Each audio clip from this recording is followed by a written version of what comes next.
Shalom sahabat-sahabat Kristus, berjumpa kembali melalui Saat Teduh hari ini dengan tema hobi menyalakan.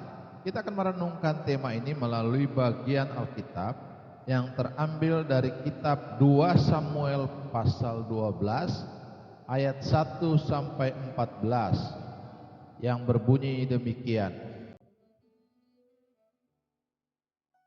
2 Samuel pasal 12. Natan memperingatkan Daud sehingga Daud menyesal. Tuhan mengutus Natan kepada Daud. Ia datang kepada Daud dan berkata kepadanya, "Ada dua orang dalam suatu kota, yang seorang kaya, yang lain miskin. Si kaya mempunyai sangat banyak kambing domba dan lembu sapi. Si miskin tidak mempunyai apa-apa, selain dari seekor anak domba betina yang kecil, yang dibeli dan dipeliharanya. Anak domba itu menjadi besar padanya bersama-sama dengan anak-anaknya, makan dari suapnya dan minum dari pialanya, dan tidur di pangkuannya, seperti seorang anak perempuan baginya. Pada suatu waktu orang kaya itu mendapat tamu, dan ia merasa sayang mengambil seekor dari kambing dombanya atau lembunya untuk memasaknya bagi pengembara yang datang kepadanya itu.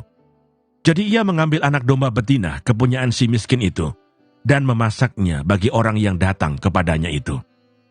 Lalu Daud menjadi sangat marah karena orang itu, dan ia berkata kepada Natan, "Demi Tuhan yang hidup, orang yang melakukan itu harus dihukum mati, dan anak domba betina itu harus dibayar gantinya 4 kali lipat, karena ia telah melakukan hal itu, dan oleh karena ia tidak kenal belas kasihan." Kemudian berkatalah Natan kepada Daud, "Engkaulah orang itu. Beginilah firman Tuhan Allah Israel, akulah yang mengurapi engkau menjadi raja atas Israel, dan akulah yang melepaskan engkau dari tangan Saul. Telah kuberikan isi rumah tuanmu kepadamu, dan istri-istri tuanmu ke dalam pangkuanmu. Aku telah memberikan kepadamu kaum Israel dan Yehuda, dan seandainya itu belum cukup, tentu kutambah lagi ini dan itu kepadamu. Mengapa engkau menghina Tuhan dengan melakukan apa yang jahat di matanya? Uria orang Het itu kau biarkan ditewaskan dengan pedang. Istrinya kau ambil menjadi istrimu, dan dia sendiri telah kau biarkan dibunuh oleh pedang Bani Amon. Oleh sebab itu, pedang tidak akan menyingkir dari keturunanmu sampai selamanya, karena engkau telah menghina aku dan mengambil istri Uria orang Het itu untuk menjadi istrimu. Beginilah firman Tuhan, bahwasanya malapetaka akan kutimpakan ke atasmu yang datang dari kaum keluargamu sendiri.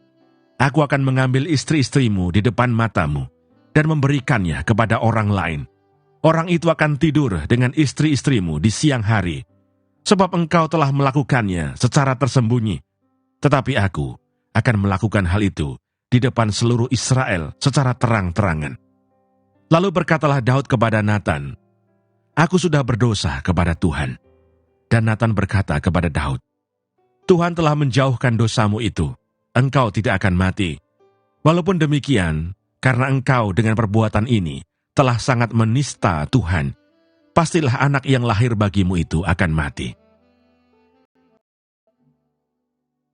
Sahabat-sahabat Kristus, ayat hafalan yang akan menjadi perenungan kita hari ini terambil dari kitab 2 Samuel pasal 12 ayat 13 yang berbunyi, "Lalu berkatalah Daud kepada Natan, aku sudah berdosa kepada Tuhan." Dan Natan berkata kepada Daud, "Tuhan telah menjauhkan dosamu itu, engkau tidak akan mati." Sahabat-sahabat Kristus, seorang pecandu narkoba ditanya mengapa ia bisa kecanduan. Ia pun bercerita panjang lebar tentang orang tua yang sering memarahinya, saudaranya yang tidak mengasihinya, pacar yang memutuskan hubungan cinta dengannya, juga guru dan teman-teman yang sering merendahkannya. Sang pecandu menyalahkan semua orang kecuali dirinya sendiri. Sahabat-sahabat Kristus, Awalnya Raja Daud juga menyalahkan orang kaya yang dilaporkan Nabi Natan. Tapi tak disangkanya, si orang kaya itu sebenarnya adalah cerminan dirinya. Daud sendiri yang sudah merampas milik orang lain. Dapat kita bayangkan tentunya Daud tercengang-cengang karena dosa yang dilakukannya secara sembunyi-sembunyi dibeberkan panjang lebar oleh Nabi Natan. Sahabat-sahabat Kristus, sebagai raja, Daud bisa saja berdalih dan mencari alasan-alasan pembenaran, bahkan memecat Natan karena berani menegurnya. Namun Daud sadar, ini adalah teguran dari Tuhan yang Maha Tahu. Daud berdosa bukan hanya pada sesama, tapi juga di hadapan Tuhan.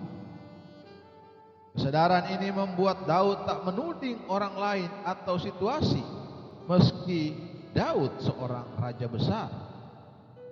Dengan jujur dan penuh sesal, Daud mengaku di hadapan Natan, "Aku sudah berdosa." Sahabat-sahabat Kristus, sebagai keturunan Adam, kita semua cenderung memiliki hobi menyalahkan orang lain. Kita ingin dianggap benar dan terhindar dari hukuman. Kita ingin tetap dianggap baik dan dihormati orang.